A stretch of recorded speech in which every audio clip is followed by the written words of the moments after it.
కర్మలను మానేయకూడదు అనేది ఇక్కడ ఎసెన్స్. చూసారా, కర్మలను కనుక మనం అంటే పనులు చేయటం కనుక ఆపేస్తే మనం ఏమవుతాం? అప్పుడు జడ పదార్థంతో సమానం. చూసారా, జడ పదార్థంతో సమానం. మనం జడ పదార్థంగా ఉండటానికి కాదు ఈ లోకంలోకి వచ్చింది. కర్మలను ఆచరిస్తూ గత జన్మ యొక్క కర్మల యొక్క పాప పుణ్యాలని తెలుసుకుని పుణ్య మార్గంలో ప్రయత్నం నడుచుకుంటూ ధర్మమైనటువంటి మార్గంలో రాబోయే జన్మలో కనీసం ఉత్తమ జన్మకైనా పాకులాడుతూ అసలు జన్మలు లేనటువంటి స్థితికి మోక్షగామిగా ఎదగటానికి మనం జన్మించాం. అలాంటప్పుడు ఏమి చేయకోకుండా కూర్చుంటే ఎట్లాగా? ఏమి చేయకోకుండా కూర్చుంటే కుదరదు. సర్వకర్మలను ఆచరించాలి. సర్వకర్మలను ఆచరించాలంటే కర్మలు ఒక్కొక్క ఆశ్రమ ధర్మానికి ఒక్కొక్క రకంగా ఉంటాయి. గృహస్థాశ్రమంలో ఉన్నటువంటి వాడి కర్మలు వేరుగా ఉంటాయి, సన్యాసాశ్రమంలో ఉన్నటువంటి వాడి యొక్క కర్మలు వేరుగా ఉంటాయి, వానప్రస్థానికి పోయినటువంటి కర్మలు వేరుగా ఉంటాయి. ఎవడు ఏ ఆశ్రమ ధర్మంలో ఉన్నప్పటికీ, ఫర్ ఎగ్జాంపుల్ మనమే గృహస్థాశ్రమంలో ఉన్నాం, మనకి ఇచ్చినటువంటి టాస్క్ మామూలు టాస్క్ కాదు. ఇక్కడ మనకు లౌకికమైనటువంటి వ్యవహారాలన్నీ చక్కబెట్టుకుంటూ మన గృహాన్ని తీర్చిదిద్దుకుంటూ ఆ దైవం పట్ల పూర్తి విశ్వాసంతో అచంచలమైనటువంటి భక్తి విశ్వాసాలతో నిరంతరము ఆయన ధ్యాసలో ఉండటం అనేటటువంటిది మనకు పెద్ద టాస్క్. అదే హిమాలయాలకు పోయి కేవలం ఆయన్నే స్మరించుకుంటానికో ధ్యానం చేయడానికో వెళ్ళినోడు ఉన్నాడు అనుకోండి, ఆయన వన్ వే, ఇక ఆయనకేమీ ఇబ్బంది ఏమి ఉండదు. ఈ వెనకాల పాలు పొంగిపోయినాయా లేదా పాలోడు వచ్చాడా లేదా, గ్యాస్ కట్టేసామా లేదా, అబ్బాయి వెళ్ళాడు ఏమైనా చదువుతున్నాడా, ఏమైనా వేషాలు వేస్తున్నాడా, ఈ గొడవ లేదుగా ఆయనకి. చూసారా, కావాలని అంటించుకుంటే తప్ప. ఎవరు? ఆ గోసిగుడ్డ సన్యాసిలాగా గోసిగుడ్డను రక్షించుకోవడానికి ఏదో ఎలుక నుంచి పిల్లిని తెచ్చుకుని, పిల్లి పాలుగా అవసరమయ్యి దానికి ఆవును తెచ్చుకుని, ఆవును ఇవన్నీ ఉన్నాయిగా, పాలు ఉన్నాయి కదా, మరి బాగానే ఉంది, సంసారం ఏర్పరచుకుంటే ఎలా ఉంటుందని చెప్పి ఒక ఆవిడ్ని మోహించి పిల్లల్ని ఏర్పరచుకుని మళ్ళీ పెద్ద సంసారాన్ని ఏర్పరచుకున్నట్టుగా తగిలించుకుంటే తప్ప అలాగే. మనకు అలా కాదు, ఆల్రెడీ తగులుకుని ఉన్నాం. మనం ఆల్రెడీ సంసారంలో తగులుకుని ఉన్నాం. చూసారా, కానీ నువ్వు సర్వకర్మలను ఆచరిస్తూనే నాయందు లగ్నం చెయ్యి, అంతే. కర్మలు మానేయాల్సినటువంటి అవసరం. ఏ కర్మలు? సర్వకర్మలు అంటే దొంగోడికి కూడా కర్మ ఉంది, ఆడిపని ఆడుకుంది, అంటే మంచి కర్మలనే. చూసారా, గృహస్థాశ్రమంలో ఉన్నా కూడా ధర్మ మార్గంలో నడుస్తూ ఏ పని మానుకోకుండా నీకు లౌకికమైనటువంటి వ్యక్తిగతమైనటువంటి విషయాలన్నింటినీ చక్కబరుచుకుంటూ ఆ ధ్యాస మాత్రం నా మీద పెట్టమని ఆయన అడుగుతున్నాడు. అదొకటి ఆయన అడిగేది. కాబట్టి ఇలాగా అలా గృహస్థాశ్రమంలో ఉన్నవాడు కూడా మోక్షం అనేటటువంటి దాన్ని పొందటానికి అర్హుడే. చూసారా, అనేటటువంటి విషయాన్ని చెప్పి ఇక్కడ అంటున్నాడు,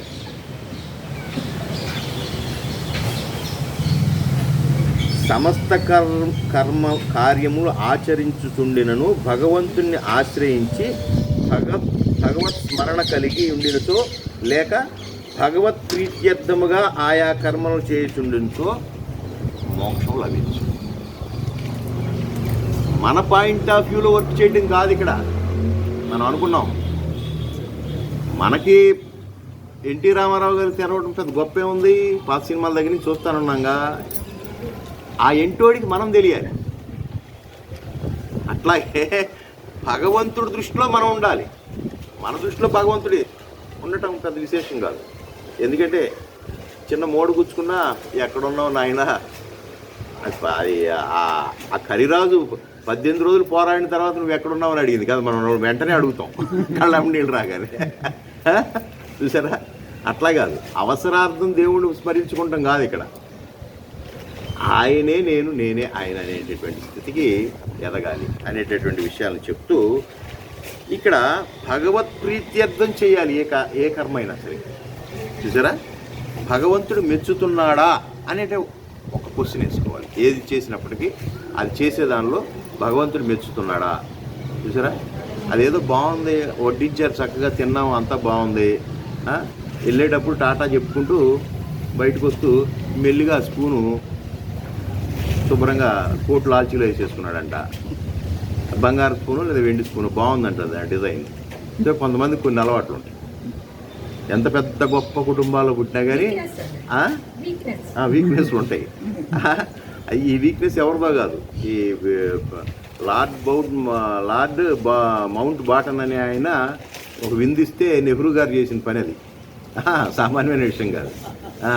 మన ఎన్టీ రామారావు గారు దుర్యోధనుడు పాత్రధారిగా సెట్లోకి కిరీటాలు గదలు ఈ నిర్మాత కొనుక్కొచ్చి అక్కడ పెడితే యాజ్ ఇట్ ఈజ్గా ఉన్న పడంగా ఇంటికి వెళ్ళిపోయాడంట. పెద్దామలే బ్రదర్ అని. ఆ తర్వాత ఎగ్జిబిషన్ పెట్టాడు ఆయన అవన్నీ కలిపి. అంటే ఆయనకు ఒక వీక్నెస్ అది. అవసరమైతే ఆ నిర్మాతకి ఎన్నో ఏమిచ్చాడో ఏదో మేలు చేసి ఉంటాడు, అది వేరే విషయం. కానీ అప్పటికప్పుడు మాత్రం అట్లాగే చూసారా, ఏ పని చేసేటప్పుడైనా అన్నప్పుడు అని అంటే మంచి పని అయి ఉండాలి. ఎందుకంటే మంచి పని చేస్తేనే మెచ్చుకుంటాడు కాబట్టి ఆయన ప్రీత్యర్థం చేయాలి. ఆయన ఇష్టపడుతున్నాడా లేదా అనేటటువంటి పద్ధతిలో నువ్వు చేస్తే నీకు మోక్షం రాకేమొస్తానంటున్నాడు.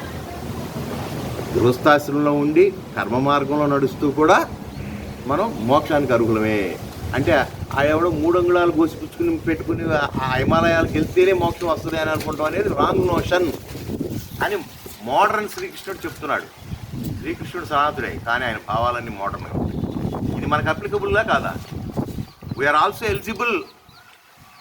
మనకి అవుట్డేటెడ్ క్యాండిడేట్ లేమో, మనం ఎందుకు పనికిరాని క్యాండిడేట్ లేమో. ఈ 4 వర్ణాశ్రమాల్లోనూ హయ్యెస్ట్ సన్యాసాశ్రమమేమో, తర్వాత వానప్రస్థమేమో. చూసారా, ఈ గృహస్థాశ్రమంలో ఏముంది, ఇది లీస్ట్ ఏమో అని అనుకుంటున్నాం. కాదు, అన్నిటికీ అందరికీ అవకాశం ఉంది. భగవంతుడు అంటే అందరికీ అవకాశం ఇస్తేనే కదా భగవంతుడు. కొంతమందికి మాత్రమే ఇచ్చి వేదాంగాలు తెలిసినటువంటి వాడు, ధ్యాన ప్రక్రియలు తెలిసినటువంటి వాడు, యజ్ఞయాగాది క్రతువులు చేయగలిగినటువంటి వాడు, చూసారా, ఇలాంటి వాళ్ళకి ఆ మోక్ష మార్గాన్ని ఓపెన్ చేసేవాళ్ళు. ఆయన భగవంతుడు ఎట్లా అవుతాడు? కాబట్టి గృహస్థాశ్రమంలో ఉండి కూడా తరించవచ్చు. అలా తరించిన వాళ్ళు చాలామంది ఉన్నారు, చూసారా అనేటటువంటి విషయాన్ని చెప్తూ, కర్మలను ఏ ప్రకారంగా ఆచరించాలనేటటువంటి విషయాన్ని చెప్తూ, భగవంతుని ఆశ్రయించి కర్మలను భగవత్ ప్రీతికర్మగా నిష్కామముగా ఈశ్వరార్పణ బుద్ధితో చేయాలి. ఇది ఈశ్వరుడికి అర్పిస్తున్నాను ఆ బుద్ధితో. మా అబ్బాయి హాస్టల్ నుంచి వచ్చాడు, ఆడు చక్కగా తినాలి అంటే వాడి ప్రీత్యర్థం వంట చేశాను అనేది చక్కగా చేస్తాం. చూసారా, రోజు ఇంటి దగ్గర ఉండే మొగుడు కోసం ఏదో వచ్చేటప్పుడు సాంబార్ని తెచ్చుకుంటాం. చూసారా, ఈ మధ్యకాలంలో ఏమవుతుందంటే 6:30, 7:30 ప్రాంతాల్లో ఇంటి దగ్గర నుంచి ఫోన్ వచ్చిందంటే, ఏమండో ఎక్కడున్నారు? ఉన్నానులే తాజ్మహల్ హోటల్ సెంటర్లో ఉన్నాను. వచ్చేటప్పుడే అక్కడ సాంబారు బాగా పెడతాడు, వచ్చేప్పుడు సాంబార్ పట్టండి అని అంటున్నారు. అదే వాళ్ళ అబ్బాయిల కోసం శుభ్రంగా బాగా వండుకుంటున్నారు. అట్లాగే మనం ఏదైనా పని చేసామంటే భగవత్ ప్రీత్యర్థం చేయాలి. చూసారా, అలా ఈశ్వరార్పణ బుద్ధితో చేయాలనేటువంటి విషయాన్ని చెప్పాం లాస్ట్ వరకు. ఇప్పుడు సమస్త కర్మములను భగవదర్పణంగా చేసి చిత్తమును సదా ఆ పరమాత్మ యందే నెలకొల్పవలనని స్వామి చెప్పబోతున్నాడు. ఎట్లాగా? చేతసా సర్వకర్మాణి మయి సన్యస్య మత్పరః బుద్ధియోగముపాశ్రిత్య మచ్చిత్త సతతం భవ. సమస్త కర్మములను వివేకయుక్తముగా బుద్ధి చేత నాయందు సమర్పించి నన్నే పరమ ప్రాప్యముగా నించిన వాడవై చిత్త ఏకాగ్రతతో కూడినటువంటి తత్వ విచారణ లేక ధ్యానయోగమును అవలంబించి ఎల్లప్పుడూ నాయందే చిత్తమును నిలుపము. అది చూసారా, ఇది ఎలాగంటే, నేను మా జూలైలో స్కూల్లో 10th క్లాస్లో జాయిన్ అయిన దగ్గర నుంచి ఆ పాఠాలు స్టార్ట్ అయిన దగ్గర నుంచి నెక్స్ట్ ఇయర్ మార్చి వరకు ఎగ్జామ్స్ జరిగేంత వరకు చూసారా, నేను ఒళ్ళు దాచుకోకుండా తెల్లవారుదాం లేచి చక్కగా అన్ని పాఠాలు చక్కగా చదువుకుని నోట్స్ ప్రిపేర్ చేసుకుని చక్కగా అన్ని రకాలైనటువంటి విధంగా నేను తయారై ఉన్నా. రేపు ఎల్లుండి పబ్లిక్ ఎగ్జామ్. చూసారా, నా ప్రయత్నాలన్నీ నేను చేశాను. నాకు నువ్వు చేయవలసినటువంటి మేలు ఏమన్నా ఉంది అని అంటే, నేను చదవంది లేదు, టెక్స్ట్ బుక్లో అన్నీ చదివేశాను. అవుట్ ఆఫ్ సిలబస్ ఎవడెవడు కదా. ఇప్పుడు నా వల్ల ఫాల్ట్ ఏదన్నా జరిగితే ఆ వచ్చిన క్వశ్చన్కి ఆన్సర్ మర్చిపోవటం అన్నా జరగాలి, చదివిందే మర్చిపోవటం అన్నా జరగాలి. అంతే తప్ప నేను చదవకపోవటం అంటూ ఏం లేదు. ఇప్పుడు నువ్వు నాకు చేయవలసింది ఏంట్రా అంటే, ఆ ఆన్సరు నేను చదివిందే చదవంది నాకు వద్దు, నాకు స్ఫురింపజేస్తే చాలు. ఇది చదివినోడు పెట్టుకోవాల్సిందాన్ని. చదవనోడు అనుకో బాబు ఇవన్నీ నేనేం చేయలేదు, కానీ హోల్సేల్గా ఎట్రాయారో నువ్వే చెప్పు. దండం పెట్టుకోవాలి. అట్లాగే ఇక్కడ సమస్త కర్మము చేసి కూడా వివేకంతో ఆయన్ని ప్రార్థించాలి. ఏమని? అయ్యా, నేను సమస్త కర్మలు చేశా, నేను మంచి అనుకుని చేశా, ఇదంతా దీనిలో ఏమైనా దోషాలు ఉంటే ఆ దోషాలని ఎత్తి చూపేటటువంటి వారిని కూడా నాకు చూపెట్టు. This is the Vivek. ఇప్పుడు చెప్పండి, ఎవడన్నా పొరపాటునమా నువ్వు ఇగో ఈ లైన్లో నువ్వు ఇది తప్పు పాడేవనండి, ఈవిడికి ఎంత కోపం వస్తుంది. ఇది ఈ వేదంలో ఇట్లా పాడారని అనగానే అదేం కదా అంతే అని నేను. కానీ ఇక్కడ ఏమని ప్రార్థన చేయమన్నాడు? వివేకంతో ఏది తప్పు ఏది ఒప్పు చెప్పేవు అంటే విమర్శలకు కూడా కావాలి ఇక్కడ.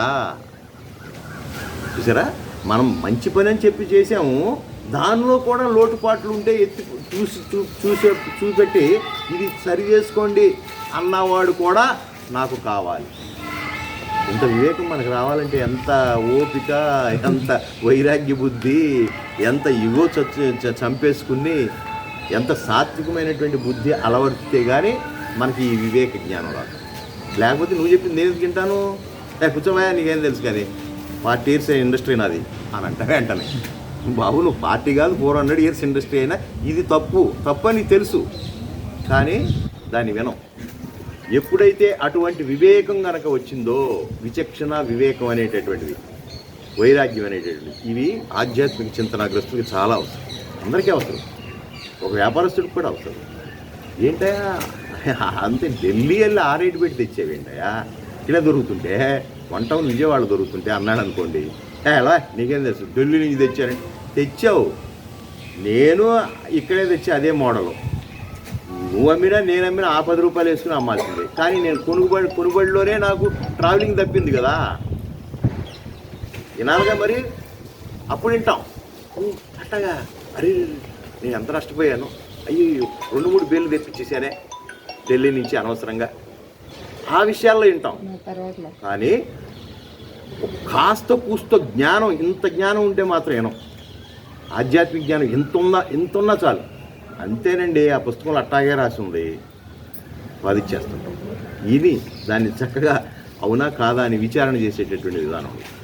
చూసారా, భగవంతుడి విషయాల్లో వివేకము, విచారణ, వైరాగ్యముతో కూడినటువంటి బుద్ధి ఉంటేనే మనకి జ్ఞానం అబ్బుద్ది. లేకపోతే ఏమబ్బుద్దో తెలుసా? పాండిత్యం అబ్బుద్ది. డెఫినెట్గా ఆవిడ పాడినట్టు నేను గ్యారంటీ పాడాల్సిందే అని ఆ పాటల వరకే నేర్చుకుంటాడు. పాట భావాన్ని తెలియదు, పాట అర్థం తెలియదు, పాట ఆ అర్థభావాలు తెలియకుండా ఆచరణే ఉండదు, అయినా కానీ శ్రావ్యంగా పాడతాం. అంటే లోకంలో ఇటువంటి పండితులే ఎక్కువ కనపడతారు. చూసారా, కానీ వివేకము, విచారణ ఉన్నటువంటి వాడు దానిలో తప్పు ఒప్పులను చూసి ఎవరైనా దాన్ని సద్విమర్శ చేస్తే, మళ్ళీ ఇందులో కూడా విమర్శలు కూడా మీకు తెలుసుగా, ఏమీ లేకపోయినా ఏలేటి చోట తెలికి వాసన చూసేవాళ్ళు చాలామంది ఉంటారు. ఇక అట్లాంటి వాళ్ళు మనం పట్టించుకోవాల్సినటువంటి అవసరమే లేదు. ఆడ బుద్ధి 1-2 సార్లు చూస్తాం, 3వ సారి అసలు ఆడ గురించి పట్టించుకోకూడదు. అది ఎందుకంటే ఆడ వచ్చేదే విమర్శ చేయడానికి వస్తాడు. అది అర్థమైపోయింది అనుకో, అలాంటి వాడు సద్విమర్శకుడు అవ్వడు. అలాంటి వాడి గురించి మనం బాధపడాల్సినటువంటి అవసరమే లేదు. చూసారా, మనకంటే ఉన్నతుడు, మనకంటే నాలెడ్జ్లో గొప్పవాడు, చూసారా, మనకంటే ఒక ముందడు కాస్త కూస్తో జ్ఞానంలో ఉన్నవాడు చెప్పినప్పుడు వినాలా లేదా? అది అంతవరకు వినాలి. ఇక మనకంటే దారుణమైనటువంటి వ్యక్తి ఇక మనకేం చెబుతాడు, మనం చెప్తే మనం ఏమంటాం. చూసారా, కాబట్టి ఇక్కడ వివేకము, విచారణ చాలా అవసరము. అలా పెంచుకుని అలా గనక ముందుకెళ్తే, అలా చేసేటటువంటి పనులు బుద్ధి చేత నాయందు సమర్పించి చూడండి, ఆ పనిలో సద్విమర్శలను కూడా చక్కగా తీసుకుని మళ్ళీ ఆ పనిని సరి చేసుకుని మళ్ళీ భగవదర్పణగా నాకు సమర్పిస్తే, చిత్త ఏకాగ్రతతో కూడినటువంటి తత్వ విచారణ చేసి ధ్యానంలోకి వెళ్ళి అవలంబించి ఎల్లప్పుడూ నాయందే చిత్తమును నిలుపుము. ఇది మనకు ఆయన నిర్దేశించినటువంటి వ్యాపారం. సో పార్ట్ టైం భక్తి పనికిరాదు, అర్థమైందా? కోరికల భక్తి ఆ కోరికల వరకే. పిల్లవాడు చాక్లెట్ కోసం ఏడుస్తూ ఉంటే చాక్లెట్ అమ్మ ఇస్తుంది, అది సాటిస్ఫై అవుతాడు, అంతే. మనం కూడా అట్లాగే అపార్ట్మెంట్ కోరుకుంటాం, లేకపోతే పెళ్ళిళ్ళు కోరుకుంటాం, ఆరోగ్యం కోరుకుంటాం, సంపద కోరుకుంటాం, అంతవరకే. మోక్ష స్థితి వెళ్ళలేము. కాబట్టి మనం వివేక, విచారణ, వైరాగ్యములతో కూడి జ్ఞానాన్ని మనం గనక సంపాదించుకుని మన చిత్తం అంటే మన మనసు నిర్మలంగా తయారు చేసుకుని ఆ భగవంతుని నిరంతరం ప్రతి పనిలోనూ దర్శించుకుంటూ, చూసారా, వ్యాపారంలో దర్శించుకోవచ్చు, ఉద్యోగం చేసేటప్పుడు దర్శించుకోవచ్చు, వంట చేసేటప్పుడు దర్శించుకోవచ్చు, ప్రతి పనిలోనూ ఆ భగవంతుని యొక్క స్మరణ చేసుకుంటూ. ఇక్కడ భావనాపూర్వకమే, ఇక్కడ పెద్ద ఎత్తి ఓకి కొండలెత్తాల్సిన పని లేదు. మన పనులు ఏమి మానుకోవాల్సినటువంటి అవసరం కూడా లేకుండా అలా ఉంటే నీకు గృహస్థాశ్రమంలో ఉన్నా కూడా మోక్షానికి అర్హుడివేనయ్యా. అంటే ఇక్కడ అలవర్చుకోవాల్సింది ఏంటంటే భావంలోనే మార్పు, అంతకంటే మన మనసులో భావాల్లో మార్పు అంతే. మనం ఇక్కడేం బరువుమైట్లా ప్రతి పని ఆయనకు అర్పించి అంటే ఆయన దృష్టిలో ఇది మేలా కీడా, మన దృష్టిలో కాదు. మన దృష్టిలో అయితే అన్నీ మనకు అనుకూలంగా దాన్ని జాగ్రత్తగా మనం రాసిన పేపర్ మననే దిద్దుకోమంటే అడిగా ఏం చేస్తామండి, 100కు 100 గ్యారంటీ వేసుకుంటా, ఇంకెక్కువ వేసుకుంటానికి ప్రయత్నం చేస్తాం. కాబట్టి ఇక్కడ సమస్త కర్మములు వివేకయుక్తముగా బుద్ధి చేత నాయందు సమర్పించి నన్నే పరమప్రాప్యముగా నించిన వాడు చిత్త ఏకాగ్రతతో కూడినటువంటి తత్వ విచారణ చేసి ధ్యానంలోకి వెళ్ళి అలా అవలంబించినటువంటి ఏ పనైనా సరే నాకే అప్పచెప్తే అటువంటి వాడు మోక్షానికి అర్హుడు. చేతస అంటే శరీరంతో సమస్త కర్మములు చేయుచున్నను. ఇక్కడ మినహాయింపు ఏంటంటే మనకి ఇచ్చిన రిలాక్సేషన్ చూసారా, శరీరంతో సమస్త కర్మములు చేయుచున్నను, మనస్సు మాత్రం నాకు అర్పించు. చూసారా, ఇప్పుడు ఒక టీచర్ కొత్తగా అపాయింట్ అయ్యి పాఠం చెప్పడానికి వెళ్ళినప్పుడు ఆ క్లాస్ రూమ్లోకి వెళ్ళి ఒకసారి ఇట్లా మౌనంగా స్వామిని తలుచుకుని పాఠం మొదలు పెడతారు. పొద్దున్నే ఆఫీస్కి వెళ్ళినటువంటి మహానుభావులు కొంతమంది చక్కగా వాళ్ళ దగ్గర ఆ సరుగులో పటం పెట్టుకుంటారు, ఆ పటం చూసి మొదలు పెడతారు. అదే ఒక లెట్రిన్ గుంట తీయడానికి వచ్చినటువంటి వ్యక్తి ఆ మలంతో కూడినటువంటి అది ఎత్తి పారేయడానికి వచ్చినటువంటి వ్యక్తి అతని పనిలోకి వెళ్ళబోయే ముందు దండం పెట్టుకుని పని చేస్తున్నాడు అనుకోండి, ఆ పనికి మనం ఆఫీస్ వర్క్ లేదా వంట పనికి మనం దండం పెట్టుకుని కార్యక్రమం చేసామా పొయ్యి వెలిగించేటప్పుడు వీడు వాడి పనికి వాడు అట్లాగా భగవంతుడిని తలుచుకుని చేసాడు అనుకోండి, రెండూ సమానమే. ఏది నీచమైనటువంటి కర్మ, ఏది ఉత్తమమైనటువంటి కర్మ నీ భావాల్లో ఉంది. కానీ చిచ్చిచ్చి వీడు చెంపటకలు ఎత్తేవాడు, వీడిని దూరంగా పెట్టుడి అని అంటున్నారే, వాడు లేకపోతే జరుగుద్దా? మన గుంటలన్నీ నిండిపోయి ఏమైపోతాయో తెలుసా? చూసారా, ఏ పని చేసినా సమాజ శ్రేయస్సు కోసం చేయాలి. చేసేటప్పుడు అది నీచమైన పనా, ఇది తప్పుడు పనా అని అనటానికి వీల్లేదు. అది నీకు అబ్బో ఆయన ఇలా మధ్య అసలు ఉండలేమండి, చిచ్చి దూరంగా ఉండటం ఎలా అంటాం, కానీ వాళ్ళు లేకపోతే మన పని జరుగుతుంది. అందుకని ఇవాళ చదివినటువంటి రుద్రంలో అమ్మ, రుద్రుడు అంటే అసలు మొత్తం అదంతా నేను ఎక్స్ప్లెయిన్ చేయలేదు, కానీ అణువణువున నువ్వే ఉన్నావు అని చెప్పడానికి చెప్తున్నాడు అనమాట. అన్ని పనుల్లోనూ ఏ పనిలో చేసేటటువంటి ప్రతి ప్రాణిలోనూ నువ్వే దాగి ఉన్నావు అనేటటువంటిది ఆ నమః అనేటటువంటి వచ్చేటది ఆ నమ్మకంలో. దాని అర్థం అంత గొప్పదే. చూసారా, అట్లాగే మీరు ఏ పని చేసినా చేతస శరీరంతో సమస్త కర్మలు చేతులను మనస్సుతో ఆ కర్మలన్నింటినీ భగవంతునికి అర్పించి వారి అందే మనస్సును సంకల్పపరుచుకోవాలను. చూసారా, ఈ రకంగా చేస్తే నువ్వు అర్హుడు అయ్యా. శరీరంతో అనేక కర్మలు చేతులను మనసుతో ఆ కర్మలను కర్మఫలములను ఈశ్వరార్పణ గావించచ్చు, అది మోక్షహేతువును కనుకనే ఇచ్చట చేతస అని చెప్పబడినది. తర్వాత బుద్ధియోగం గురించి చెప్తూ ప్రీతితో భక్తిపూర్వకంగా తను భజించు వారికి బుద్ధియోగం నొసంగదనని 10వ అధ్యాయంలో భగవానుడు ఇంతకు ముందే చెప్పాడు.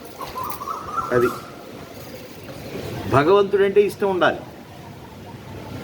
భగవంతుడి చేతుల మీద కాదు మీకు ఇష్టం ఉండాల్సింది. ఒకటి అభయహస్తము, ఇంకోటి కటిహస్తం అని చెబుతున్నారే. అభయాన్ని ఇచ్చేసేస్తాడు, కింద నుంచి వరాలు ఇస్తాడు. ఎంతసేపు దృష్టి ఈ రెండింటి మీదే ఉంటుంది. ఓవరాల్గా ఆయన శ్రేయస్సు మనం ఎప్పుడు ఆలోచించు, ఆయన ఏమి ఇస్తాడా అని ఎదురు చూస్తాం. అది కాదు, ఇక్కడ ఏమంటున్నాడంటే ఆయన మీద భక్తి, ఆయన వరాల మీద భక్తి కాదు. వచ్చాడు రాకపోతే రాలేదు, పెళ్ళి పిలిచాము వచ్చాడు రాకపోతే రాకపోయాడు, ఆ కవరన్నా పంపిస్తే బాగుండని అట్టుకుంటుంది. చూసారా? అట్లా కాదు, ఆయన రావాలి, నన్ను ఆశీర్వదించాలి, నా పిల్లల్ని ఆశీర్వదించాలి. ఆయన తెలిసినటువంటి మనసుతో ఆయన ఒక మంచి చక్కటి మంత్రాన్ని జపిస్తూ ఆశీర్వదించాలి. మేము ఇచ్చేటటువంటి చక్కటి విందుని ఆరగించి బాగుందని అనిపించుకోవాలి. ఆయన కడుపు నిండా భోజనం పెట్టాలి. అది ఆలోచిస్తామా? లేకపోతే పర్లేదులే మీరు రాకపోయినా పర్లేదు కానండి, ఆయన వస్తానన్నాడు, ఆయనకి ఇచ్చి పంపించేయండి అట్లా ఉంటుంది. అలా ఉంటే ఎట్లాగా భక్తుడు అంటే నా మీద ఉండాలి కానీ నేను ఇచ్చే వరాల మీద ఏంటి? రోజు ప్రతి శనివారం గుడికి వెళ్తున్నాను అని అంటే నీకు ఏది కావాలంటే అది ఇచ్చేయమనే కదా నువ్వు. అట్లా కదా, నా కోసం వస్తున్నావా, వరాల కోసం వస్తున్నావా? చూసారా, అది భక్తిలో తేడా. మన భక్తి ఇటు సైడ్ నుంచి ఉంటుంది వరాల మీద, ఆయనేమో నా కోసం ఎవరన్నా వస్తున్నారా లేదా అని చూస్తాడంట. అందుకనే సింహద్వారానికి ఎదురుగుండా కూర్చుంటాడు, ఒక పక్కన కూర్చోడంట ఆయన.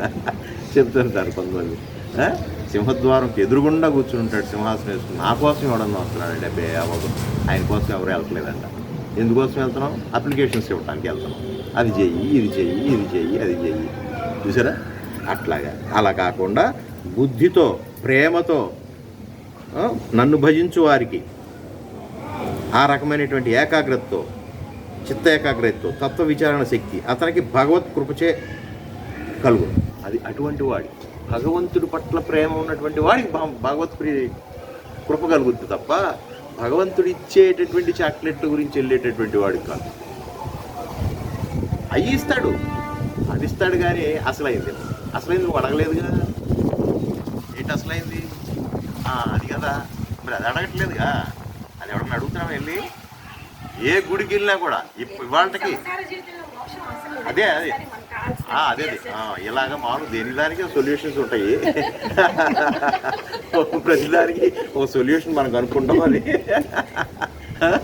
ఇది వాళ్ళ గురించి కాదు కదా, అసలు ఇది పుచ్చుకుంటే మళ్ళీ కిందకి రాకూడదు అనేవాడు కదా. దాని గురించి మోక్షం అంటే దాని గురించి ఏం చెప్తున్నాడు అని అంటే, అటువంటి ప్రేమతో ఉండండి అయ్యా, తత్వ విచారణ చేయండి అయ్యా, సతతం అని వచించడం వల్ల ఏకకాలమందున దైవ స్మృతి కలగనీయక నిరంతరము చిత్తము ఆత్మయందే ఉండులాగున ప్రయత్నించవలెను అన్నది. ఎలా అనగా మాయ జీవుని పడగొడుతూ ఉంటుంది ఎప్పటికప్పుడు. ఈ కాసేపు ఆయన మీద ధ్యాస ఉంటుంది. ఈ గంటన్నర అసలు ప్రపంచంలో ఏం జరుగుతున్నా కూడా మనకు అసలు అర్థం కాదు. మనం ఆటోమేటిక్గా ఆ రకంగా తీసుకెళ్ళిపోతాం. మీరు కూడా అట్టాగే ప్రయాణం చేస్తుంటారు నాతో పాటు. కానీ ఇక్కడి నుంచి బయటికి పోయిన తర్వాత ఏమైంది? విజయ్ ఎలా చేశాడు ప్రమాణ స్వీకారం? ఆయన ప్రమాణ స్వీకారం చేసినప్పుడు త్రిషా కళ్ళలో నీళ్ళు ఏమో చూసారా? ఏం నవ్వుతున్నారా? త్రిష అంటే మరి ఆయన లవర్ కదా. త్రిషా కళ్ళల్లో నీళ్లు చూసారా? వాళ్ళ అమ్మ బాబు పక్కన ఉన్న వాళ్ళు నీళ్లు కారుతున్నారు. ఈ నీళ్ళు ఎవడో కావాల్సింది. త్రిషా కళ్ళల్లో నీళ్లు వచ్చినాయి. వెళ్ళిపోతుంది మనసు, ఇంకో చోటకి వెళ్ళిపోతుంది. అట్లాగా మరి అట్లా బ్యాలెన్స్ చేసుకోగలిగితేనే గృహస్థాశ్రమంలో ఉండి మాయలో పడుకోకుండా ఎప్పటికప్పుడు తప్పించుకోవాలి. చూసారా, మాయ అనేటటువంటి వల వేసేటటువంటి ఆ వలకారుడు నుంచి, ఆ వల నుంచి తప్పించుకోవాలి అని అంటే వల నుంచి దూరంగా పారిపోవటం నీ వల్ల కాదు. ఎందుకంటే ఎక్కడికి వెళ్ళినా ఆ వల ఉంటుంది మాయ. కాబట్టి ఆ వలకారుడు కాళ్ళ దగ్గరికే వచ్చేసే చిన్న చేపలాగా. అప్పుడు ఆడి కాళ్ళ మీద ఆడేసుకోలేడు కదా. చేపలు పట్టేవాడు ఇట్లా ఇస్తురుతాడు కానీ ఆడి కాళ్ళ మీద వేసుకుంటాడా?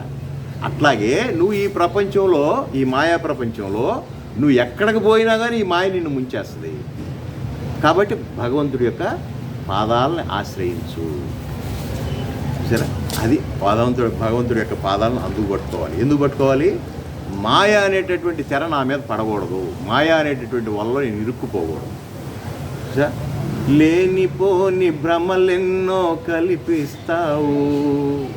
చూసారా, మన మధ్య పాట పాడామే, దానిలో సారం ఆఖరి పద్యంలో.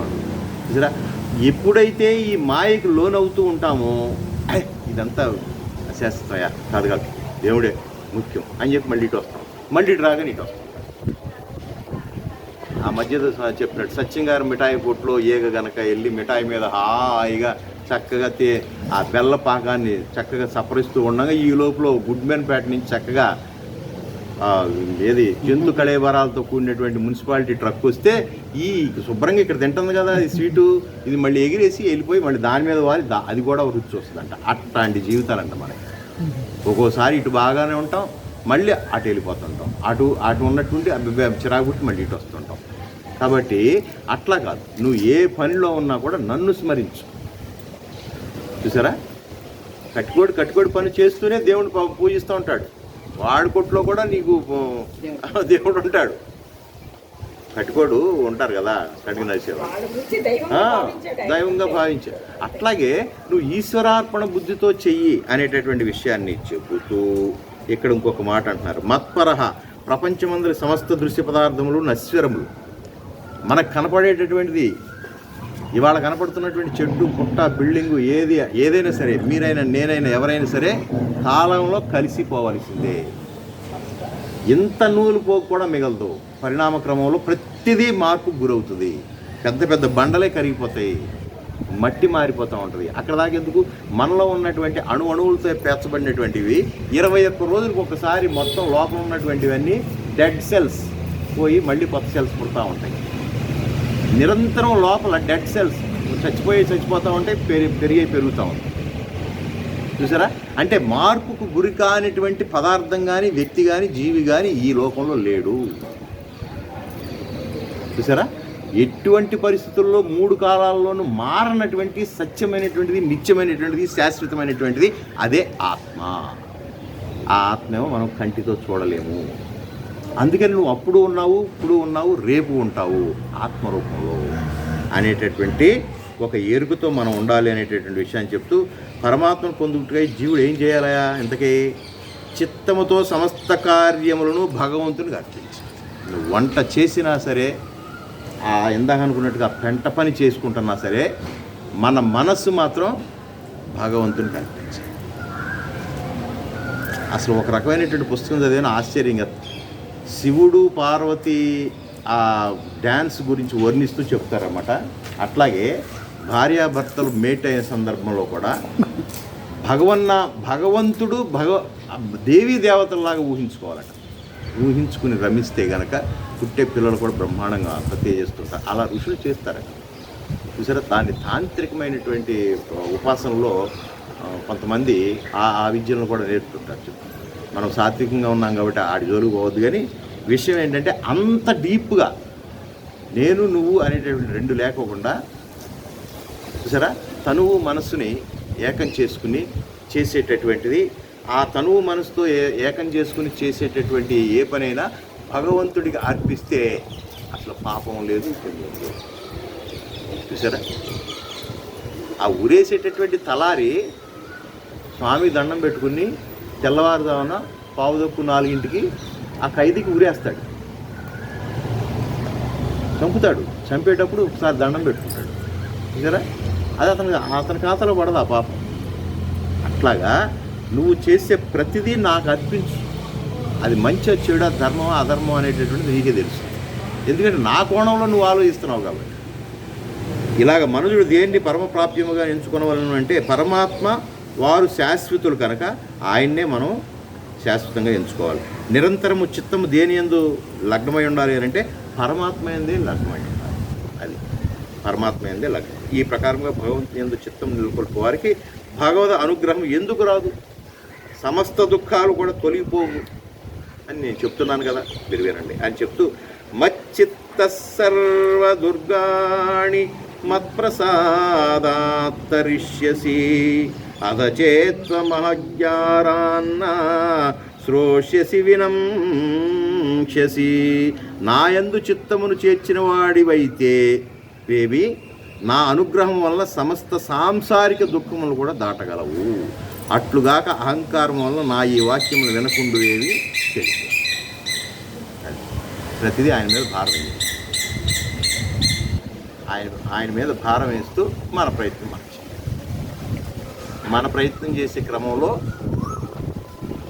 రిజల్ట్ ఇలాగే ఉండాలని నువ్వు ఎటువంటి నిర్దేశం చేయాలి. ఆయన మీద భారం వేసేవారు ఎలా ఉండాలో చూసారా. అమ్మా, నాకు 2 సంవత్సరాలు అయిందమ్మా నేను ఇంటికి వచ్చి హాస్టల్ నుంచి, నువ్వు ఏం చేసి పెడతావు నాకు చక్కగా చేసి పెట్టు అంతవరకు చెప్తే చాలు. అమ్మకు తెలుసు, వాడి టేస్ట్ ఏంటో తెలుసు, వాడికి ఎలా వండాలో తెలుసు, ఎప్పుడు పెట్టాలో తెలుసు, ఏమేమి పెట్టాలో తెలుసు. చూసారా, అప్పుడు అనుకోండి అమ్మ మనసు పెట్టి ఆవిడ ఆ పిల్లవాడిని ఊహించుకుని ఏం చేస్తే వీడు తృప్తిగా తింటాడు అని చక్కగా చేసి పెడతాడు. ఆడ మధ్యలో వచ్చి అబ్బాయి ఇట్ట కాదు ఫ్రెంచ్ ఫ్రైస్ అట్ట కాదు ఇట్లా ఆడు కొత్తగా అక్కడెక్కడో ఇన్నోటి ఇచ్చి ఉంటాడు కదా, బర్గర్ ఇట్ట కాదు అట్ట అన్నాడు అనుకో, ఇది చెడకూడదు, గ్యారంటీ చెడకూడదు. అట్లాగే నువ్వు భగవంతుని మీద పూర్తిగా విశ్వాసం ఉంచి ఆయన పైన భారం వహించి నీ ప్రయత్నం నువ్వు చేసావనుకో, నీకు ఏది ఇవ్వాలి, ఎప్పుడు ఇవ్వాలి, ఎక్కడ ఇవ్వాలి, ఎలా ఇవ్వాలి, ఈ 4 మనం అడగకూడదు. ఏది ఎప్పుడు ఎక్కడ ఎలా అనేటటువంటి ఆయనకి మాత్రం వదిలేయాలి. అడగటం వరకు బాబు చూస్తున్నావుగా నా పరిస్థితి, నువ్వు చూస్తున్నావు కాబట్టి నేను పెద్దగా ఏం చెప్పాల్సిన అవసరం లేదు, ఎట్టగొట్ట కడపేసి నీ మీద నా విశ్వాసం, నీ మీద నేను అత్యంతమైన భక్తి పెట్టుకున్నా, నువ్వే నాకు దిక్కు తప్ప మరొక అవకాశం లేదు, అంతే, అంతవరకు చాలు. అంతేగాని ఎవరు ఇట్టా కాదు అట్టా చెయ్యి, అట్టా కాదు ఇట్టా చెయ్యి అని మనమేం ఎక్కువ ఇన్వాల్వ్. కాబట్టి ఇక్కడ నా యందు చిత్తమును చేర్చిన వాడి వైతివేని నా అనుగ్రహం వలన సమస్త సాంసారిక దుఃఖాలు కూడా నేను తీసేసుకున్నాను. చూసారా, అందుకని ఇతర ధర్మాల వాళ్ళు కూడా అంటారు నాపై భారం వేయుడు అని చెప్పేసి బైబిల్ ప్రకారం కూడా అదే మాట. అట్లాగా అంత విశ్వాసంతో మనం ఉన్నామా, అంత విశ్వాసంతో ఆయన పైన భారం వేయగలుగుతున్నావా అని అంటే మనం కథలో చెప్పాడు సత్యసాయిబాబా, మీ విశ్వాసం ఏంటో నాకు తెలుసులేవయా అని. ఏం చెప్పాడు, సర్కస్సు గుర్తొచ్చిందా, సర్కస్ వాడు తాడు మీద నడుస్తూ వాడి పిల్లవాడిని ఎత్తుకుని అటు ఇటు నడుస్తూ మళ్ళీ ఈసారి ఇటు రాగలనా అని అడిగితే, ఇప్పుడే వెళ్ళింది ఎందుకు రాలేవు, గ్యారంటీగా నడుస్తావు, నిజంగా నడుస్తానా, నడుస్తావు, నా మీద విశ్వాసం ఉందా, షూర్గా నడుస్తావు అని కింద నుంచి ప్రేక్షకులు అన్నారు. అయితే మా అబ్బాయిని దించేస్తాను, మీ అబ్బాయిని ఇవ్వండి, నేను ఎక్కించుకుని అటు ఇటు తిరుగుతాను. వద్దు చూచి ఇది అసలు ఇట్లా చూపేది, నేను నానా రకాల యాతలను పడి కన్నాం ఇండేవాళ్ళే, వద్దులే బాబు అంటే మన దాకా వచ్చేటప్పుడు ఆ విశ్వాసం గట్టిగా ఉండటంలా. చూసారా, ఎవరో త్యాగమయ్య, ఎవరో అన్నమయ్య, ఎవరో సక్కుబాయి, ఓ మీరాబాయి, లేకపోతే ఇంకొక ఆయన ఆ పరమభక్తులు వాళ్ళు సాక్షాత్కరింపజేస్తున్నారు, స్వామిలో ఐక్యమైపోయారు అని వింటున్నాం. కానీ మన దాకా అట్లాంటి ఏదన్నా జరిగితే కనుక మనం నమ్ముతామా, మన విశ్వాస స్థాయి ఏంటనేటువంటిది. కాబట్టి మన విశ్వాసాన్ని పదిలిపరుచుకోవాలి అనేటటువంటి విషయాన్ని చెప్తూ, లోకంలో ప్రతివారును తమ దుఃఖములు ఏవి అని కలగకూడదని సుఖములే కలగాలని వాంఛించడం వల్లనే ఈ తేడా. సరే, ప్రతిదీ సుఖంగా ఉండాలని కోరుకుంటాం వలనే అసలు దుఃఖానికి హేతు, దుఃఖం రావడానికి కారణం. దుఃఖం వచ్చినా సుఖం వచ్చినా whatever it may be, I can face it. అటువంటి మనోస్థైర్యాన్ని నాకు ఇవ్వు, అటువంటి ధైర్యాన్ని ఇవ్వు, అటువంటి శక్తిని ఇవ్వు. ఇంకేముంది, ఇక ఏ దుఃఖం వచ్చినా తట్టుకోగలడు, ఏ దుఃఖం వచ్చినా ఏం పెద్ద బాధపడ్డావు, ఏ సుఖం వచ్చినా పొంగిపోదు. అటువంటి స్థితికి నన్ను చేయొచ్చు అని దండం పెట్టుకుంటే నువ్వు స్ట్రాంగ్ అవుతావు. కాదు నాకు సుఖమే కావాలన్నావు అనుకో, ఎప్పుడన్నా పొరపాటు దుఃఖం వచ్చిందంటే నల్లాడిపోతావు. చూసారా, అందుకని కింద స్థాయి నుంచి వెళ్ళినటువంటి కుటుంబాల్లో మిడిల్ క్లాసు లేదా దిగువ మిడిల్ క్లాస్ నుంచి వచ్చినటువంటి పిల్లలు ఉన్నంత స్ట్రాంగ్నెస్ ఆ పై గోల్డెన్ స్పూన్తో పుట్టేవాడికి ఉండట్లే. వాడ పెళ్ళాం పుట్టింటికి వెళ్ళిపోయిందని ఊరేసుకున్నవాడు కూడా ఉన్నాడు. ఈ పండగ కాదులో వచ్చే పండగకి వెళ్దు కానీ అన్నాడు, కాదు నేను వెళ్ళాల్సిందని అదంట. అంత సెన్సిటివ్గా ఉంటే ఎట్లా? చూసారా, ఇవాళ యువత అదే పరిస్థితిలో ఉన్నారు. చూసారా, ఈ సాఫ్ట్వేర్ ఉద్యోగాలు లక్షల జీతాలు వస్తున్నాయి, సాధక బాధకాలు తెలియదు, ఫైనాన్షియల్ ట్రబుల్స్ తెలియదు, అప్పు చేయడం తెలియదు, గోల్డ్ బ్యాంకులో పెట్టడం కూడా తెలియనటువంటి పిల్లలు ఉన్నారు ఇవాళ. అవునా? ఏదైనా తేడా వస్తే ఏదైనా మన దగ్గర ఉన్న ఆర్నమెంట్ తీసుకెళ్ళి అర్బన్ బ్యాంకులో పెట్టాలంటే ఏ బ్యాంకులో పెట్టాలో తెలియదు, ఎంత ఇస్తారో తెలియదు, అసలు దాని సంగతే తెలియదు వాళ్ళకి. చూసారా, అటువంటి వాడికి ఏదైనా కష్టం వస్తే తట్టుకోగలుగుతున్నారా? అదే కింద డక్కా మొక్కలు తిని కింద మీద పడి నానాయాతన పడి చూసారా పైకి వచ్చినోడికైతే ఆ స్టాండర్డ్. అట్లాగే మనం ఈ సంసారిక జీవితంలో కూడా ఆధ్యాత్మిక జీవితంలో కూడా డక్కా మొక్కలు తినాలి.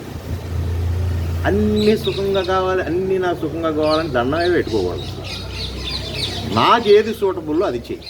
నేను చాలా కాలం నుంచి ఇదే ప్రాక్టీస్లో. నాకు ఏది అవసరమో నీకు తెలుసు, అదే చెయ్యి. ఇలాగే చేయని నేను చెప్పను. నేనెవడు చెప్పడానికి అసలు అట్లా నేను చెప్తే అసలు భగవంతుడికి నేను ఒక పెద్ద నిబంధన పెట్టినట్టు కదా. సరే, భగవంతుడి మీద ఉండవలసింది అన్కండిషనల్ లవ్. కండిషనల్ లవ్ కాదు.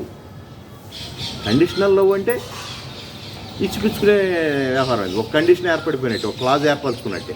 నువ్వు ఇది చేయి, నేను నీకు ఇది ఇస్తాను. అది అప్పుడు అన్కండిషనల్ లవ్ ఎలా అవుద్ది చూసారా? ఆ విధంగా ఉండాలయా అంటూ ప్రతివారు తమ దుఃఖములు ఏవి కలగకూడదని, సుఖములే కలగాలని వాంఛిస్తూ ఉంటారు. కానీ అందుకై ఏ సాధన చేయవలనో దానిని మాత్రం చేయరు. అంత తీవ్రమైనటువంటి సాధన చేసిపోని అడిగితే అనుకోవచ్చు. ఆ సాధన ఎట్టిదో భగవానుడే ఇచ్చట భక్తులపై కరుణ చేత తెలియజేస్తున్నాడు. సర్వేశ్వరుని యందు ఎవరు తమ చిత్తమును లగ్నమునర్చుదురో, అనగా ఎవరు తమ చిత్తమును దృశ్యమందుంచక విషయములందు సంచరింపనీయక ఆత్మయందే కేంద్రీకరించుతున్నారో అట్టి వాడిని ఎప్పుడూ సుఖంగానే ఉంచుతాడు. మరి ఆ రేంజ్లో మనం లేంగా. ఆ రేంజ్లో మనం ఎక్కడ ఉంటున్నాం?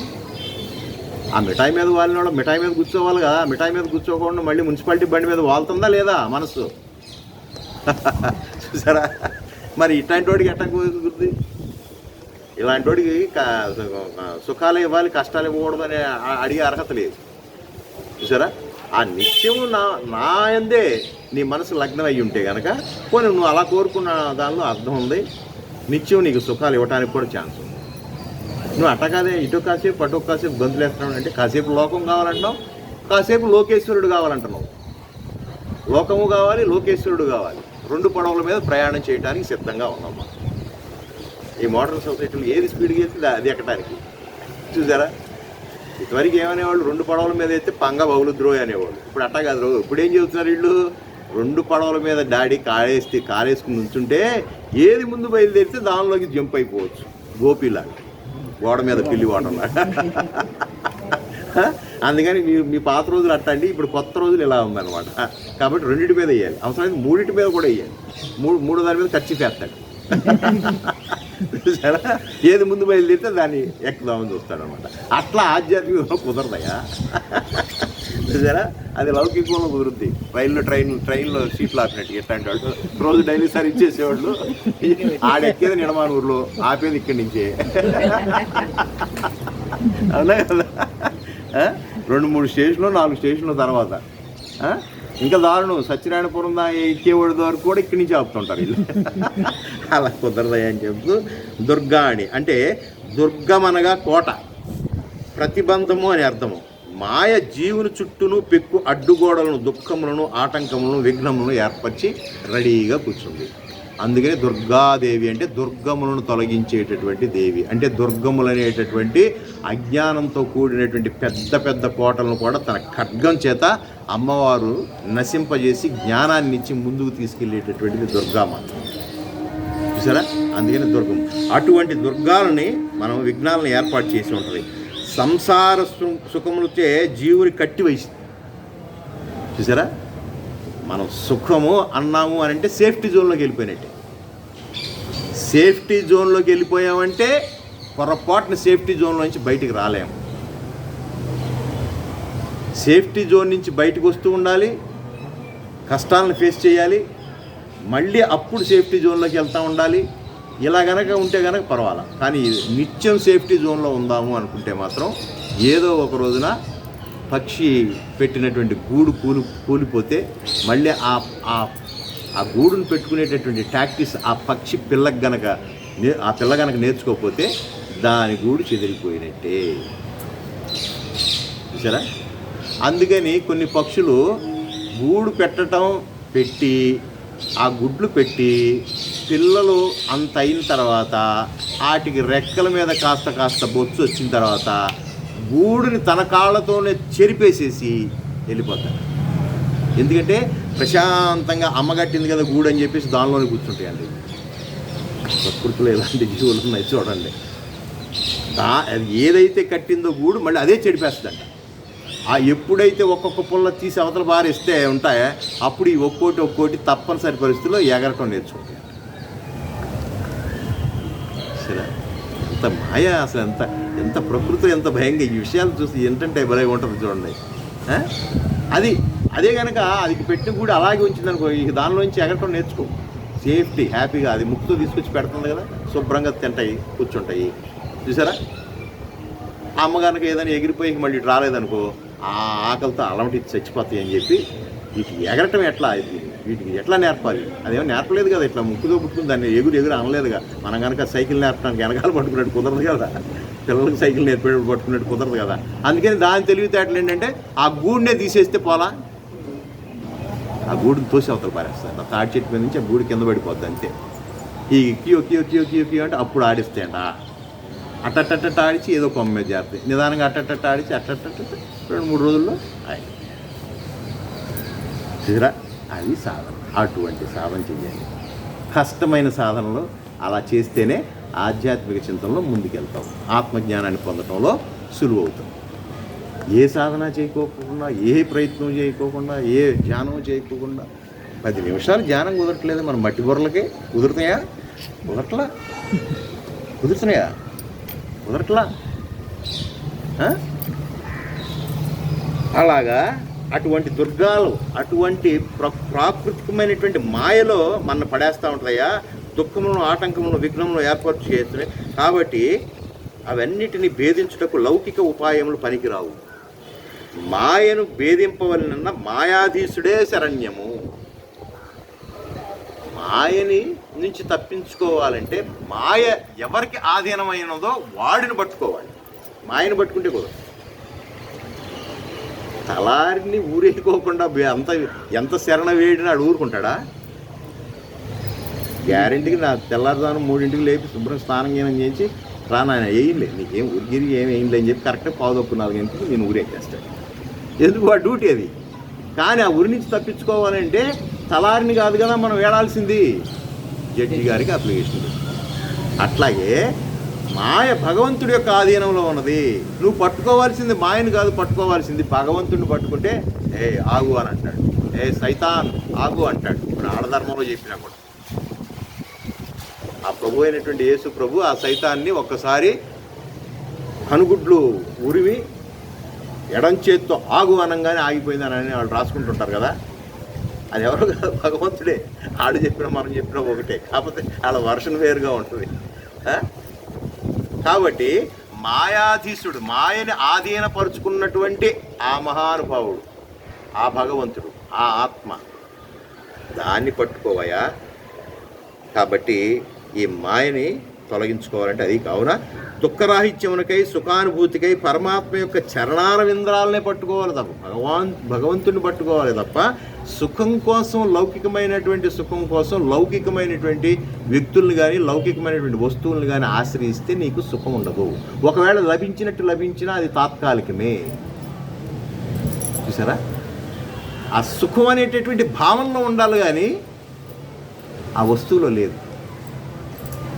కారు కొనకముందు, కారు కొన్న తర్వాత, కారు కొన్న 10 సంవత్సరాలకి ముగ్గురిని ఇంటర్వ్యూ చేస్తే, కారు కొనకముందు నీకేంటండి సుఖంగా ఉన్నారు, మా కారు లేదు ఏమీ లేదు, మీ కారు ఉందండి. ఆ కారు కొన్న కొత్తలో సుఖంగా 10 సంవత్సరాలు పెట్టి ఏం సుఖం అండి, 10 సంవత్సరాల నుంచి దీనికి ఇగో ఇన్ని వేలు పెట్టా, మీరు ఇంక ఇవన్నీ మిగిల్చారు, ఎన్ని రిపోర్ట్లు లేవు. చూసారా, ఏం సుఖం, నా బొంద సుఖం. నువ్వు చేసే పని అదే, నేను చేసే పని అది. కానీ ఆడంబరానికి పోయి ఈఎంఐలు పెట్టుకుని నానా యాతన పడతాను, దీన్ని ఎట్ట వదిలించుకోవాలో తెలియట్లా అని అంటాడు 10 సంవత్సరాలు పోయిన తర్వాత. అంటే ఇదంతా ఏంటి, భావనలో సుఖాలే, భావనలో కష్టాలే. కాబట్టి ఆ భావనని సుఖవంతమైనటువంటి భావనలు, మంచి భావనలు ఏర్పరచుకుంటే సుఖంగానే ఉంటుంది. ఎక్కడ కూర్చుంటే ఏమైనా తడిగొడ్డేసి కూర్చుంది ఏంటది విదేశం. దీనికోసం ఎవరిని బతిమాలాలి, ఎవరిని రికమెండేషన్ చేయాలి, ఎందుకు అవసరంలా ఆడికాళ్ళు ఈడికాళ్ళు పట్టుకుంటారు. కాసేపు కళ్ళు మూసుకొని దైవనామస్మరణ చేసుకుందాం, ఆ కాసేపుగా అయిపోద్ది అని అనుకున్నాడు అనుకో, ఆడికి ఇంకేముంది, ఎక్కడైనా సుఖమే. ప్లాట్ఫామ్ మీదైనా హ్యాపీగా గుడ్డేసుకుని చక్కగా మఠం వేసుకుని కూర్చుంటాడు. అది భావనలో ఉండాలి. అటువంటి భావన, అటువంటి వైరాగ్య చింతన, అటువంటి విచక్షణతో మనం ముందుకెళ్ళగలిగితే ఆధ్యాత్మికలో, చూసారా, అటువంటివి. కాబట్టి మత్ప్రసాద, నా అనుగ్రహం చే దుఃఖములు దాటగలవు. భగవానునకు అందరూ సమానులు అయినప్పటికీ ఎవరు వారిని భక్తిపూర్వకంగా ధ్యానించరో సేవించరో అట్టి వారి ఏళ్ళ మాత్రమే వారు తమ అనుగ్రహము చూపుదురు. అది అందరూ ఏం తేడా ఏం లేదు కదండి. భగవంతుడికి అందరూ సమానమే కదండి. ఆయన ఎక్కువ పూజించాడు కాబట్టి ఆయన, నేను పూజించలేదు కాబట్టి నాకు నన్ను నిజేస్తున్నాడు అంటే ఎస్ చెప్పేసి, అసలు నువ్వు నన్ను తలుచుకోనే లేదయ్యి, అసలు నువ్వు ఉన్నావో లేదో నాకు డౌటు. టెంటోడికి కొట్టించమంటా ముందు, బాబు నాకు ఆకలేస్తున్నాయి, నువ్వు తప్ప నాకు దిక్కు లేదు, నువ్వు ఆ గరిటెడు పెడితేనే నాకు పొట్ట నిండుద్దని నా కాళ్ళ చుట్టూ తిరుగుతున్న వాడికి నేను పెట్టాలా?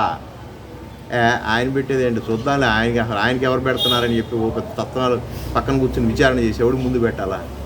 అందుకని నా పుట్టలో ఏలు పెడితే నన్ను పుట్టనా అనేది ఏదో ఉన్నది, ఏడు చేపల కథ, దానిలో అదే.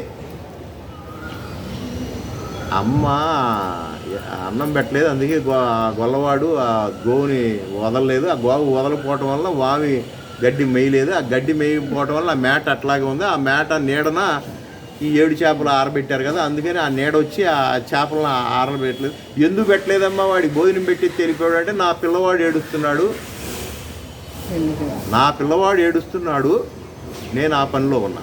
ఏంటని దాని అర్థం అంటే, నా పిల్లవాడు అంటే నా భక్తుడు ఆర్తితో నా గురించే ఏడుస్తున్నాడు, వాడిని చూడాలా వీడిని చూడాలా నేను. అట్లాగే భగవంతుడిని ఆర్తితో మనం ఏ రోజునైనా మనం గట్టిగా ఆయన్ని తలుచుకుని ఆయన హ్యాండ్స్లోనే, ఆయన ఫోల్డ్లోనే ఉండటానికి ప్రయత్నం చేసేవారు. అట్లాంటి వాడికి నేను ముందు ప్రయారిటీ ఇవ్వాలి కదా. అంటే ఆయనకు కూడా ప్రయారిటీస్ ఉన్నాయండి. అందుకని మనం భక్తుడు లిస్టులోకి వెళ్ళిపోవాలి. ఆయనకి ప్రీతికరమైనటువంటి భక్తుల లిస్టులోకి వెళ్ళిపోయామనుకోండి, రా ముందు మీరు తినండి, ఈ కిచెన్లో కూర్చొని తినేయండి, తర్వాత సంగతి బంతి తర్వాత సంగతి, బంతిలో మిగలదు ముందుకి ఇక్కడ కూర్చున్నాను అంటాడు. ఎందుకు?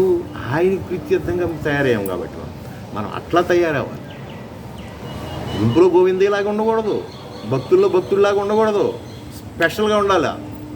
ఆయన దృష్టిలో మనం అలా పడిపోవాలా అంటే మనం అంత భక్తితో ఉండాలి, అంత ప్రేమతో ఉండాలి, అంత భగవదనుగ్రహం మన మీద ఉండాలంటే ఆయన కోణంలోంచి మనం భక్తులుగా తయారవ్వాలి. మనకు తెలిసిన భక్తి కాదు, ఆయనకి ఏ విధంగా ఉంటేనే మన లైక్ చేస్తాడనేటటువంటి విషయాలను తెలుసుకుని కనుక ఆ రకంగా చేస్తే ఫస్ట్ బంతులు నిన్నే కూర్చోబెడతాడు. చాలామంది సత్యసాయిబాబాని దర్శించుకోవడానికి వచ్చిన వాళ్ళకి ఎప్పటి నుంచో ఎదురు చూస్తున్న వాడికి కూడా ఫస్ట్ లైన్ దొరికేది కాదు. ఇప్పటివరకు లైన్స్ కూర్చోబెట్టేవాడు. మీరు కూడా వెళ్ళారు కదా, అప్పుడు టోకెన్స్ తీసి లైన్లో కూర్చోబెట్టి టోకెన్స్ ఇచ్చేవాడు. పరమ భక్తులకి ఎవరికో ముందు లభిస్తూ ఉండేది. చూసారా? అంటే ఎప్పటి నుంచి వెయిటింగ్లో ఉన్నాడు ఆయన, ఎప్పటి నుంచి ఆయన తత్వం తెలుసుకుని ఆయన కోసం ప్రార్థన మొదలు పెట్టాడు. మన నిన్నగాక మన కొండవీటి ఎక్స్ప్రెస్ దిగి టిప్ టాప్ అంటే చక్కగా తెల్ల బట్టలు వేసుకుని విభూతి పెట్టుకుని 6 ఆశ్రమంలోకి వెళ్ళి నాకు ఫస్ట్ లైన్ రాలేదు అంటే గంటసాలకే ఫస్ట్ లైన్ రాలా, గంటసాల మొహం ఇంకా చూడాల చెప్తురా. అట్లాగా స్వామికి ప్రయారిటీస్ ఉంటాయి. స్వామికి మనం ఫేవరెట్గా తయారవ్వాలి. మనకి స్వామి ఫేవరెట్ కాదు. ఏం భక్తుడండి మీరు అంటే వెంకటేశ్వర స్వామి భక్తుడండి. ఏం భక్తుడు మీరు అంటే కృష్ణ భక్తుడని మనం చెప్పుకుంటాం కాదు, వాడు నా భక్తుడు అని ఆయన చెప్పుకునే విధంగా కనుక మనం తయారైతే ప్రయారిటీ మనకి ఇస్తుంది. వడ్డించేటప్పుడు మనవాడైతే ఏ బంతిలో కూర్చున్నా మనకే దక్కుతుంది పదార్థం అన్నట్టుగా మనం ఆయన వాడిగా తయారవ్వాలి. అట్లా చేయండి అని పాప ఎంత ఇదిగా చెప్పాడో చూడండి. ఒకవేళ ఎవరైనా అహంకారం చే కానీ ధన బలం చేత కానీ అధికార గర్వం చేత కానీ భగవాన్ని ఈ వాక్యములపై విశ్వాసం లేక ఉండొచ్చో, ఈ వాక్యములు వినకుండానొచ్చో వారు గ్యారంటీగా చెడిపోతారు అంతే. అందుకనే ధనవంతుడు ధనం కానీ అధికారం కానీ చేతికి వచ్చినప్పుడు మనం చాలా జాగ్రత్తగా ఉండాలి. మామూలు సామాన్య మానవుడి కంటే కూడా అతి జాగ్రత్తగా ఉండాలి. మాయ మన మీద 1000 రెట్లు పనిచేస్తుంది. సామాన్యుడి మీద 100 రెట్లు పనిచేస్తే ఈ అధికార గర్వం కానీ ధనబలం కానీ ఆకస్మికమైనటువంటి ధనాలు కానీ వచ్చినప్పుడు వాడి మీద 1000 రెట్లు పనిచేస్తుంది. ఇది తెలియక విర్రవీగుతూ ఉంటారు. ఎంత ఫాల్ డౌన్ అవుతారంటే అంత ఫాల్ డౌన్ అవుతారు. చాలా దారుణమైనటువంటి జన్మల్లోకి తీసుకెళ్ళిపోతారు. చూసారా? అందుకని చాలా జాగ్రత్తగా ఉండాలి. ముఖ్యంగా అధికారం ఉన్నప్పుడు మాత్రం ఒళ్ళు దగ్గర పెట్టుకోకపోతే అంతగా ధనం ధనవంతుల్లో అయినా కొంచెం ఒక రకమైనటువంటి దానగుణంతోనూ ఇంకో దాన్ని సరి చేసుకోవచ్చు, కానీ అధికార మదం చేత చాలా హింసలకు గురి చేసే అవకాశం మన చేతిలో ఉంది. కాబట్టి ఆ చేసేటప్పుడు ఆ అవతల వ్యక్తిని హింసిస్తున్నాం అన్నటువంటి భావన కూడా ఉండదు. సింపుల్గా రిమూవ్డ్ అని రాస్తే చాలు, వీడి జీవితం పోయినట్టు, వీడి పిల్లల జీవితం పోయినట్టు, వీడి సంసార జీవితం పోయినట్టు. చూసారా, వీడు కొట్టగొట్టినట్టు అవుట్, వీడు తీసేసామనంటే అవుట్. ఇలాంటివి ఎన్ని జరుగుతుంటాయో. అందుకని చాలా జాగ్రత్తగా ఉండాలి. ఒకవేళ ఎవరైనా అట్లా కనుక పాటించకపోతే మీరు ఇది అయిపోతారయా అని చెప్తూ, సంసార కూపమైన అని పడి నానా బాధలు నొందురనియు ఇచ్చట తెలవబడింది. అంటే సంసారంలో ఇంకా ఇరుక్కుపోతారు. ఆ అహంకారం చేత చేసేటటువంటి పనుల వల్ల ఇంకా సంసారంలో ఇరుక్కుపోతారు. సంసారం అంటే కనీ పెంచడం ఇవే కాదు, మళ్ళీ లోకాల్లోకి, మళ్ళీ భూలోకంలోకి, ఏదో ప్రాణి రూపంలోకి మళ్ళీ వచ్చి మళ్ళీ ఆకలి దప్పులతో ఏడుస్తూ ఆవాసాలు లేక ఎవడో పెడితే తిని ఎవడో పంచన, చాలామంది వేరు విడిచిన మేనమామ పంచడం, లేకపోతే ఎవరో లేక తల్లిదండ్రులు పోయి ఏ మేనమామ పంచడం. చూసారా, ఏదో ఒక ఆయన దగ్గర పని చేసుకుంటూనే, వెట్టి చాకరీ చేస్తూనే, బానిసత్వం చేస్తూనే ఎన్ని కుటుంబాలు చూస్తున్నాం. ఇంకా మన చాలా నశించిపోయిన 50 ఏళ్ల క్రితం ఎంత వెట్టి చాకరీ ఉండేది తెలుసా. బానిసత్వం అంటే మామూలుగా మనకి ఇంకా మనం కోస్తా ఏరియాలో మనం వీఆర్ ఎడ్యుకేటెడ్స్, మనం చాలా చైతన్యం, ఎవరికి తలంచలేదు, మనం ఒక రకంగా బతికాం. ఆ తెలంగాణలో అయితే అంత బానిసత్వమే కదా. ఆ నిజాం నవాబు పరిపాలనలో అంత బానిసత్వమే. ఎంత బానిసత్వాన్ని అనుభవించారంటే అంత బానిసత్వం. ఒక్కొక్కడికి 400, 700, 1000 ఎకరాలు ఒకటి చేతి కింద పెట్టుకుని వీళ్ళందరినీ కూలీలుగా తయారు చేసి, చూసారా, ఆళ్ళ పొలాల్లోనే ఆళ్ళను కూలీలుగా చేసి, బానిసలుగా చేసి, పాలిగాళ్ళు అని చెప్పేసి రకరకాలైనటువంటి పేర్లతో ఆ జమీందారుల కింద ఉండేటటువంటి వాళ్ళు నానాయాతనలు పెట్టేవాళ్ళు. అందులో నుంచి ఫైటర్ చాకలి ఐలమ్మ అని చెప్పేసి ఆవిడ హిస్టరీ తెలిస్తే ఆవిడ ఆశ్చర్యపోతాడు. ఆవిడకు ఉన్నటువంటి 3 ఎకరాలు 4 ఎకరాలు ఆ జమీందారు లాగేసుకుని ఆవిడనే ఆ కుటుంబాన్ని మొత్తాన్ని ఆళ్ళ భూమిలోనే వ్యవసాయ కూలీగా మార్చేటటువంటి పరిస్థితి వస్తే అక్కడి నుంచి ఆవిడ గోసి పెట్టి విప్లవం తీసుకొస్తే తెలంగాణలో ఆవిడ తీసుకొచ్చిన ఉద్యమం వలన కొన్ని జమీలు మట్టానికి వెళ్ళిపోయినాయి అన్నమాట, కొన్ని కుటుంబాలు. చూసారా, అట్లాగా ఈ సంసారంలో కూరుకుపోతామని చెప్పి ఆయన అంటున్నాడు అని అంటే, ఇదిగో ఇటువంటి దారుణమైనటువంటి జన్మల్లోకి దిగబడిపోతావు. చూసారా, ఇప్పుడు హాయిగా కూర్చుని మనం ఈ వెసులుబాటు కూడా లేనటువంటి కుటుంబాల్లో పడ్డామనుకోండి, ఏంటి మన పరిస్థితి? మనకి ఈ జ్ఞానం అబ్బుద్దా? అసలు భగవంతుడి మీద మనకు ఆ చింతన కలుగుద్దా? ఎంతో కొంత వెసులుబాటు ఇచ్చాడు. మనం చాలా అదృష్టవంతం అవ్వాలి. చక్కగా ఎంత తీరిగ్గా కూర్చుని 1 గంట సేపు మాట్లాడుకోగలుగుతున్నాం అంటే భగవంతుడి గురించి రెండో ధ్యాస లేకోకుండా. ఇది చాలా అదృష్టమైనటువంటి విషయం. ఇది కొన్ని కోట్ల రూపాయలు ఉన్నటువంటి ఆ ధనవంతుడికి కూడా కొంతమందికి రాదు. చూసారా, కాబట్టి ఒకవేళ ఆ రకంగా జీవనం కనుక ఉంటే మార్చుకోండి బంగారు. సంసార కోపమన్న పడిన నానా బాధలు పడాల్సి వస్తుంది. కావున దైవవాక్యములపై శ్రద్ధ కలిగి తదను రీతిగా ఆచరించి తరించుట జీవుల కర్తవ్యము. కాబట్టి జీవులకు సమస్త సాంసారిక దుఃఖములు ఎట్లా నశిస్తాయా అంటే సింపుల్గా భగవంతుని యందు చిత్తము లగ్నపరిచి భగవత్పరాయణుడై ఉన్నచో ఆపత్తులన్నీ వాటంతటికవే మబ్బులు విడిపోయినట్టుగా విడిపోతాయి. బాగా చిక్కడగా మబ్బు విడిపోవాలంటే కొంత టైం పడుతుంది. లైట్గా ఉన్నటువంటి అయితే వెంటనే విడిపోతూ ఉంటాయి. అట్లాగే మన సమస్యలైనా కానీ ఇంకోటైనా ఆయన మీద చిత్త ఏకాగ్రత కలిగి ఆయన్నే ధ్యానిస్తూ ఉంటే, ఆయనే పరమపదంగా అనుకుంటూ ఉంటే మన మబ్బులు విడిపోయినట్టు, ఆకస్మికంగా ఒకసారి పోతాం అని అనుకోలే, మబ్బులు విడిపోయినట్టుగా విడిపోతాయి అని అంటున్నాడు. కాబట్టి అట్టు భగవద్వాక్యములు విననిచో వారి గతి ఏమవుద్ది అంటే ఆడికి వెళ్ళిపోతాడు, సంసార దుఃఖాలలో మళ్ళీ పాల్గొంటాడు. మళ్ళీ ఈ సంసారం కాబట్టి మరో సంసారం, అంటే ఈ జన్మ కాబట్టి మరో జన్మలో మళ్ళీ సంసారం ఏర్పడుతుంది కదా. చూసారా, అట్లాగా అహంకారంచే గర్వంచే ప్రేరితులై ఉండకూడదు అని చెప్తూ, ఒకవేళ అహంకారం అనేటటువంటి ఇచ్చే నా వాక్యములు వెనక నేను యుద్ధము చేయనని నీవు కనుక చెప్పినచో, మళ్ళీ తీసుకొచ్చాడు యుద్ధం అని అంటే కనుక ప్రకృతియే నీ చేత యుద్ధము చేయించునని భగవానుడు అర్జునుడితో పలుకుతున్నాడు, వార్నింగ్ ఇస్తున్నాడు. ఇంత నచ్చజెప్పి నువ్వు గనక యుద్ధం చేయకపోతే నీ ప్లేస్లో ఇంకోటి వచ్చి చేస్తాడు, అంతేగాని నీకు ఇచ్చినటువంటి అవకాశాలు సద్వినియోగం చేసుకో. ఆధ్యాత్మికమైనటువంటి విషయాల్లో ఎప్పుడు కూడా మనం గనక వెళ్ళకపోతే అది జరగదనో, మనం అక్కడ మనం వెళితేనే జరగాలనో మనం వెళ్ళకపోతే ఈ ప్రోగ్రాం నీరు గార్చాలనో కనుక ప్రయత్నం కుటిలమైనటువంటి వ్యవహారాలు చేస్తే మన ప్లేస్లో ఇంకోటి తక్షణం ఇంకోటి ఆడ పెట్టేస్తాడు. భగవాన్ శ్రీ సత్యసాయిబాబా అన్న మాట ఇప్పటికీ నా గుండెల్లో చల్లుమంటది. నీకు ఒక అవకాశం ఇస్తున్నాను బంగారు, దీన్ని సద్వినియోగపరచుకోకపోతే నీ ప్లేస్లో చీపురు పొలను పెట్టి నేను నా పని నేను చేయించేసుకుంటాను అన్నాడు. అలాగే మేము ప్రతి కార్యక్రమంలో మేము చూస్తుంటాం. ఎంతోమంది విర్రవీగినటువంటి పెద్ద పెద్ద సేవాదళ వాళ్ళు కూడా కుప్పగూలిపోయారు అనమాట. అంతే, మేము లేకపోతే ఈ కార్యక్రమాలు ఎలా చూస్తాం అన్నవాడినల్లా పక్కకు దోసేసి కొత్తోడు. ఇవాళ వేదం చదవడానికి అంత కొత్తవాళ్ళు అంత మనవాళ్లే కదా, 7-8 మంది మనవాళ్లే. ఇక్కడి నుంచి మన పాటి మీద నుంచి వెళ్ళిన వాళ్ళమే.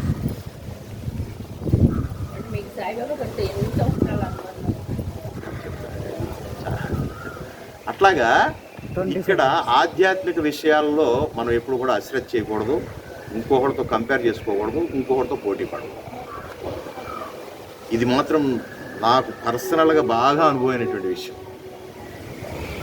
చూసారా, నేను చేస్తున్నాను కాబట్టి ఇది సక్సెస్ అవ్వాలి, ఇది సక్సెస్ అవ్వకపోతే ఎట్లా అమ్మో నాకు బ్యాడ్ నేమ్, ఇది కూడా పెట్టుకోకూడదు, ఈ శంక కూడా పెట్టుకోకూడదు. అలానే ప్రయత్నం